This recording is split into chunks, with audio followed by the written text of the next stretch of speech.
Kagawad, Secretary, Treasurer, DPS, yung ating po, Engineering, at Lunel.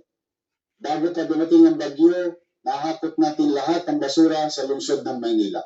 Alam naman natin bulubundukin ang basura sa Maynila. In fact, bago po ako nag-assume, may isang bagyo na kung saan inanod ang mga basura. Nakita po natin yan sa Maynila. But, thank you for your appreciation.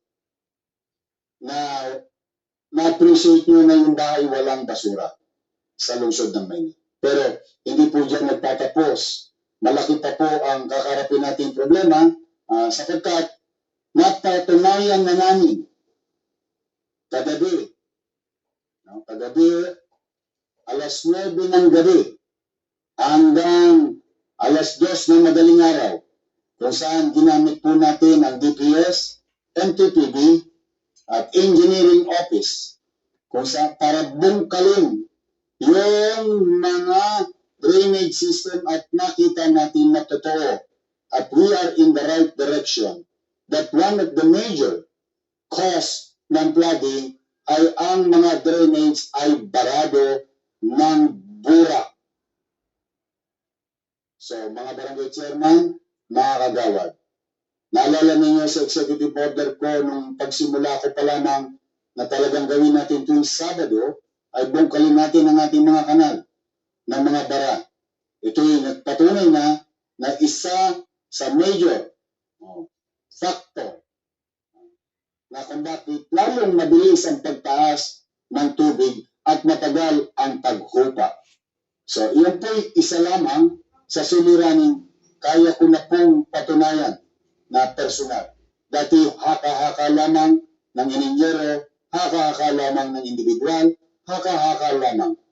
Ngunit, for the past 2 days, I've been going in and out of Taft Avenue because there are portions in Taft na hindi baha at meron ng portion na akala mo may undoy. So, kaya, once and for all, to put a period on this problem or in this perennial situation, gusto ko nang malaman. So, napatunayan na namin, katulong din natin kagabi ng madaling araw at pinagpapasalamat ko sa DPWH, NCR o Regional Office at DPWH Manila South and Manila North. Yung team nila kasama natin kagabi.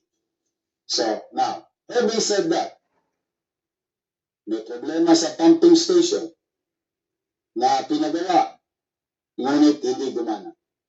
Yung mga pumping station ng MMDA na tangan-tangan nila, gumagana. Madalit salita, of all the problems, ang nagpatong-patong niya, patuloy po tayong makararamdam ng pagbaha. Hindi lang ngayon, sa bagyong ito, baka sa mga darating pang.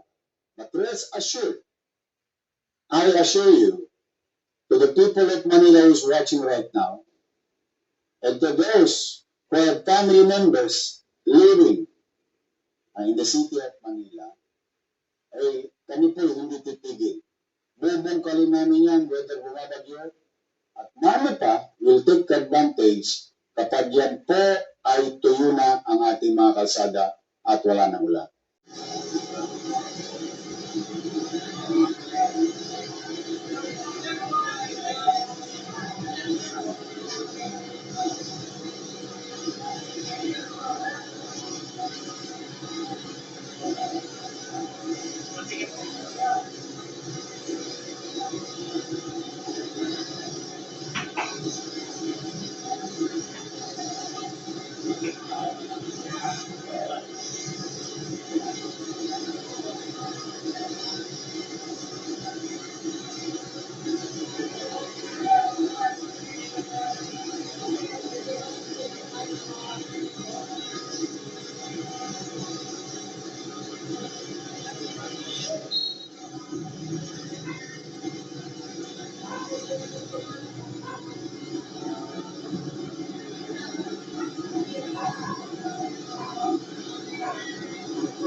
ayan po mga viewers ko.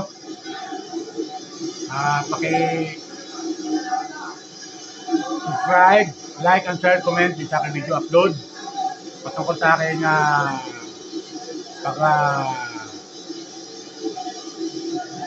subaybay dito sa Maynila sa ginagawang paglilinis ni Mayor Isko dito sa Maynila. At nakikita nyo naman, mga kabayan ko, umulan, bumagyo, umaraw man, gumabi, nagtatrabaho yung ating masipag na mayor na si Isko Moreno. Kita nyo naman, ayan o.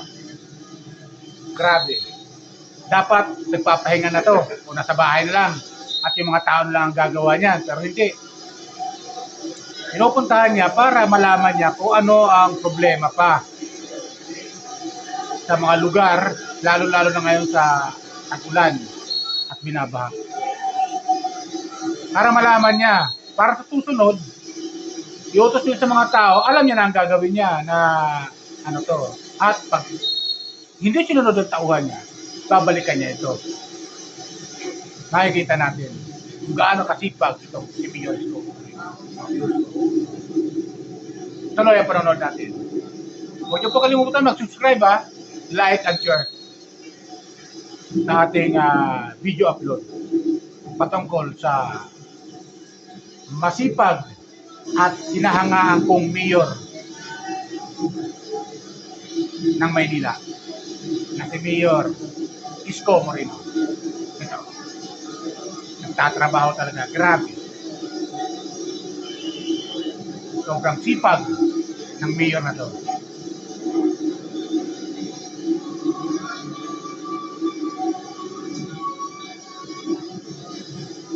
Nagbibigay siya ng mga suggestion kung anong nararapat para maibsan yung pagbaha dito sa Maynila. Sa Maynila. Dahil may mga particular na lugar dito sa Metro Manila at sa Maynila na talagang binabaha. Dahil na rin siguro sa mga basura nakahambala sa mga drainage papunta sa dagat. Diba? Kasi itong tubig na to, na ulan, ay papunta naman to sa dagat. Kaso nga lang, hindi sila makadaloy dahil nga may nakahambala mga basura, mga plastic and drainage. Diba? Kaya yun, ginamando at nasisipsip ni Mayor ito sa mga ano to. Comment ng netizens Sa mga Mayor, wala daw basura sa baha. Malinis daw.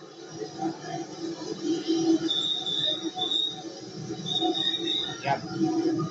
Walang basura daw sa baha.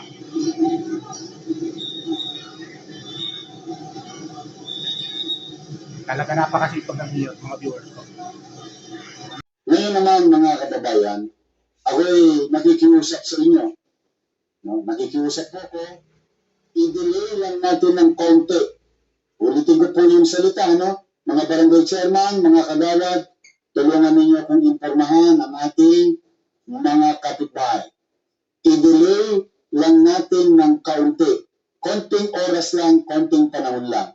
Huwag muna natin ilalabas ang mga basura na nasa loob ng bahay natin at dadalhin sa kalsada.